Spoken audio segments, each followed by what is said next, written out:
तो आज का जो क्वेश्चन था इंजीनियरिंग ड्राइंग का, सबसे पहले था आपका बनाने के लिए सिंबल्स, इलेक्ट्रिकल सिंबल्स बनाने के लिए था। दूसरा था आपका लाइटनिंग अरेस्टर बनाने के लिए।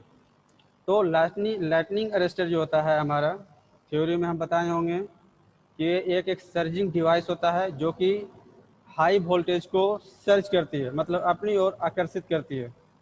अगर आसमान से हाई वोल्टेज नीचे आ रही है तो जो सबसे ज़्यादा ऊंचे स्थान पे होता है वहाँ पे जाकर वो गिरती है। तो जो हमारा ट्रांसफार्मर हो गया है ना, या आपका पावर प्लांट हो गया, इन सभी जगहों पे एक लगाया जाता है सर्चिंग, है ना, सर्चिंग अरेस्टर लगाया जाता है जिसको हम लोग बोलते हैं लाइटनिंग अरेस्टर। और उससे जो भी हमारा इक्विपमेंट है वो सुरक्षित रहती है। तो 4-5 प्रकार का होता है, उसमें आपका 3 प्रकार का यहाँ पे दिया हुआ है। पहला आपका हो गया ऑक्साइड फ्लेम लाइटनिंग अरेस्टर, दूसरा आपका हॉर्न गैप लाइटनिंग अरेस्टर, और नीचे आपका पेल्टन टैप लाइटनिंग अरेस्टर। ये 3 प्रकार का अरेस्टर है। तो पहला हम देखेंगे, है ना, ऑक्साइड फ्लेम लाइटनिंग अरेस्टर। ये एक प्रकार का डिस्क होता है। डिस्क मतलब, है ना, जो एल्युमिनियम का डिस्क इस तरह से बना होता है, लेकिन इस ये जो डिस्क बना होता है हमारा ब्रास का भरा बना होता है और दोनों तरफ से चपटा होता है। मतलब बीच में, है ना, कुछ खाली स्थान होते हैं। उस खाली स्थान में हमारा PbO2, है ना, ये डाला हुआ रहता है, जिसे हम लोग बोलते हैं होता हमारा PbO2 पैराऑक्साइड और डाला हुआ होता है ना। यह एक शुरू में, है ना, जब हम इसमें वोल्टेज अप्लाई करते हैं तो ये इंसुलेटिंग पदार्थ होती है, लेकिन ज़्यादा अगर वोल्टेज अप्लाई करते हैं तो वो कंडक्टर की तरह कार्य करती है। इसके ऊपर में लगा होता है हमारा हाई वोल्टेज ट्रांसमिशन लाइन का जो वायर होता है वो। और अगर वोल्टेज ज़्यादा होती है तो ये जो मेटल ऑक्साइड है इसके अंदर ये कंडक्टर की तरह काम करती है और वो, है ना, अर्थ में जाकर कनेक्ट होती है। यहाँ से सीधे जाएगी वो अर्थ में, और नीचे जाकर, है ना, जो भी हाई वोल्टेज है वो अर्थ में जाकर अर्थ में चली जाएगी। दूसरा हमारा है हॉर्न गैप लाइटनिंग अरेस्टर। तो हॉर्न गैप लाइटनिंग अरेस्टर सभी लोग इसके बारे में जानते होंगे। तो ये जो हमारा है यहाँ पे कंडक्टर है ना, कंडक्टर, और इसका जो आकार होता है वो जो सींग होता है ना, गाय की जो सींग होती है उसी के आकार का होता है।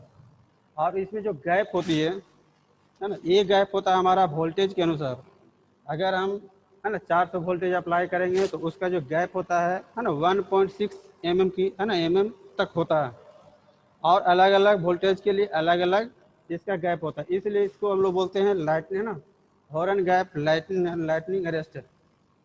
और यहाँ से एक लगा हुआ हमारा रेजिस्टेंस, और रेजिस्टेंस के थ्रू हमारा अर्थ में आकर कनेक्ट है। अगर इस पे हाई वोल्टेज आती है तो यहाँ से, है ना, इस कंडक्टर के थ्रू हमारा रेजिस्टेंस होते हुए सीधे अर्थ में आएगी वोल्टेज। समझ पा रहे हैं इतना? इतना सब सभी को समझ में आया, हाँ या ना? Yes sir. Yes sir. अब ये होता है हमारा पोल पे। पोल जो हमारा है RCC का पोल लगा होता है, इसके, है ना, यहाँ पे ऊपर में एक आर्म होता है जिससे आर्म के द्वारा इस लाइटिंग अरेस्टर को कसा जाता है। इसके बाद हमारा हाई ट्रांसमिशन लाइन होती है और वो जो भी हमारा वोल्टेज है वो आगे की ओर बढ़ती है। तो ये है हमारा horn gap lightning arrester. Next है हमारा, है ना, पेल्टन टैप। तो पेल्टन टैप के बारे में सभी लोग जानते होंगे, है ना। पेल्टन टैप जो होता है हमारा पोर्सलिन का बना होता है। पोर्सलिन मतलब हो गया हमारा चीनी मिट्टी का बना होता है लाइटिंग अरेस्टर, और उसके बीच में होल होते हैं, छोटे छोटे होल होते हैं, और उस होल में PbO2, है ना, पैराऑक्साइड का जो क्या बोलते हैं, छोटे छोटे गोली को डाला जाता है। और उसके ऊपर, है ना, उस जो गोली होता है उसके ऊपर हमारा लिथेज, है ना, लिथेज नामक एक पदार्थ होता है, वो उसका कोटिंग किया हो रहता है। समझ में आ रहा है चीज ये वाला? यहाँ पे देख रहे हैं छोटा छोटा आपका होल है, और उस होल में आपका, है ना, एक छोटी सी गोली डाली होती है। और लिथेज नामक जो क्या बोलते हैं, उस गोली पे लिथेज नामक एक क्या बोलते हैं उसको, प्लेटिंग किया हो रहता है। जब इस पे हाई ट्रांसमिशन लाइन है ना, हाई वोल्टेज जाती है, तो वह गोली आपस में, है ना, जो जिस वोल्टेज पे वो कंडक्टर की तरह कार्य करती है, वहां तक अगर इसमें हम क्या बोलते हैं 66 केवी तक ये मेरा काम कर रहा है, अगर 66 केवी से ज़्यादा अगर वोल्टेज जाती है तो इसके अंदर जो गोली है वो कंडक्टर की तरह कार्य करने लगेगी और यहाँ से वोल्टेज मेरा अर्थ में जाकर प्रवेश करेगा।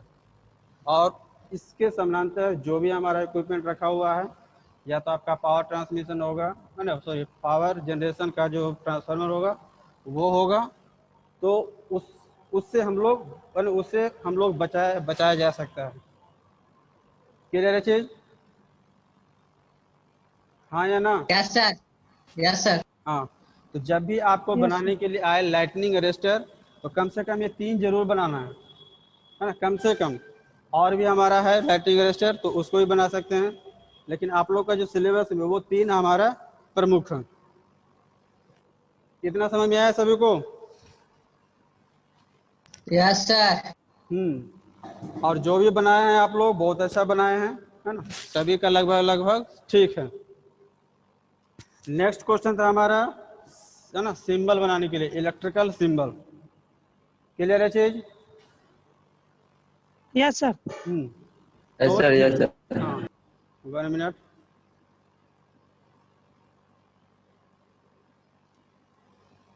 दिखाई दे रहा है सभी को सिंबल बनाने के लिए? यस है ना, सर। सिंबल में सबसे पहला यस तो सर। आपका, हाँ, सिंबल में सबसे पहले तो हमारा वेरिएबल कंडक्टर या कॉइल। तो वेरिएबल इंडक्टर या कॉइल दोनों एक ही चीज होता है। तो इसका जो सिंबल होता है सभी लोग सही बनाए थे इस तरह से, है ना, इस तरह से। ये आता है क्वेश्चन आपको बार बार, जो हम क्वेश्चन आपको भेजे थे ईडी का, उसमें आप देखिएगा। तो 1 साल 2 साल छोड़ने के बाद वो, है ना, बीच बीच में आपको ये पूछता है।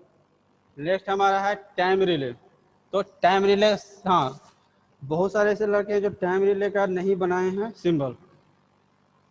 तो क्या आप लोग को पढ़ाया नहीं गया था उसमें सेक्शन 5, सेक्शन 4, सेक्शन 2 और सेक्शन 3?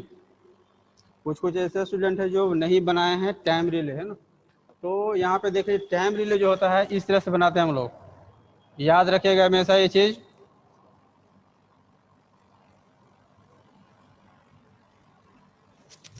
दिखाई दे रहा है सभी को?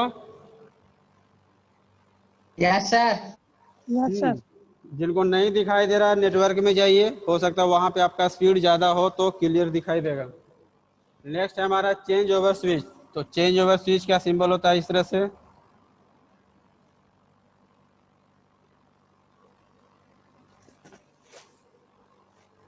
ठीक है। नेक्स्ट हमारा है बेल पुश बटन, है ना। तो बेल बटन, जो आपका बेल पुश बटन है इस तरह से, ये सभी लोग लगभग लगभग सही बनाए थे। नेक्स्ट हमारा 3 फेज ट्रांसफार्मर। 3 फेज ट्रांसफार्मर का ना 2-3 तरह से बनता है, लेकिन जो मेन इसका जो सिंबल होता है वो इस तरह से है।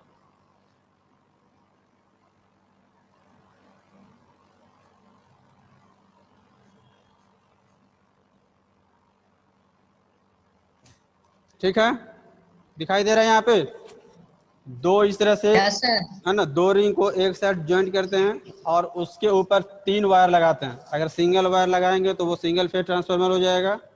3 वायर लगा रहे हैं तो हम लोग 3 फेज ट्रांसफार्मर इसको पढ़ेंगे। नेक्स्ट हमारा है फैन रेगुलेटर।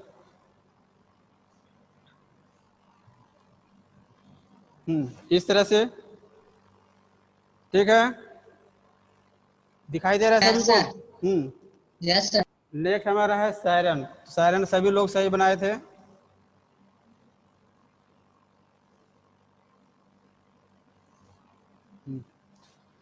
और 8वां है हमारा बैटरी। तो बैटरी का सिंबल तो सभी लोग जानते होंगे, कोई ऐसा स्टूडेंट नहीं है जो नहीं जानते हैं। क्या इसमें भी किसी को दिक्कत नहीं सर। है ना? ये आपका पॉजिटिव और आपका नेगेटिव, ये इंडिकेशन जरूरी है। इस तरह से बनाने के बाद हम इंडिकेट करेंगे पॉजिटिव और नेगेटिव का। नेक्स्ट हमारा है बजर।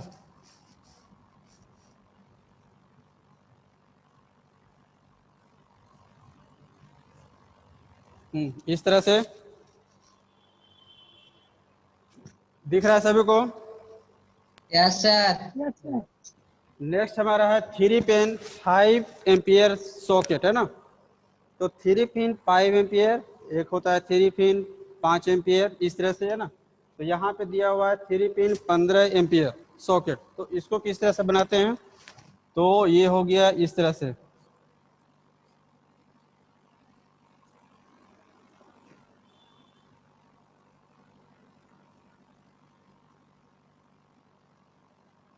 यहाँ पे 3 पिन दे देंगे।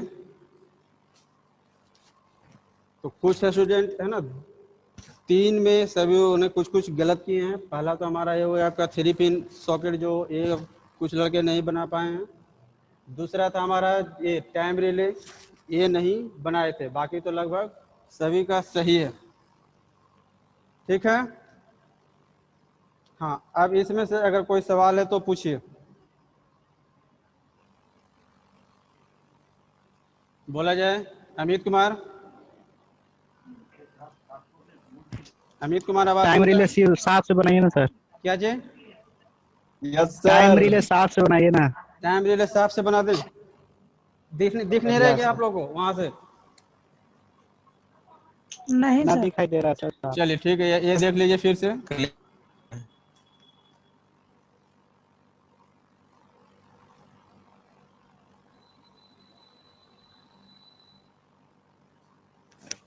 दिख रहा है?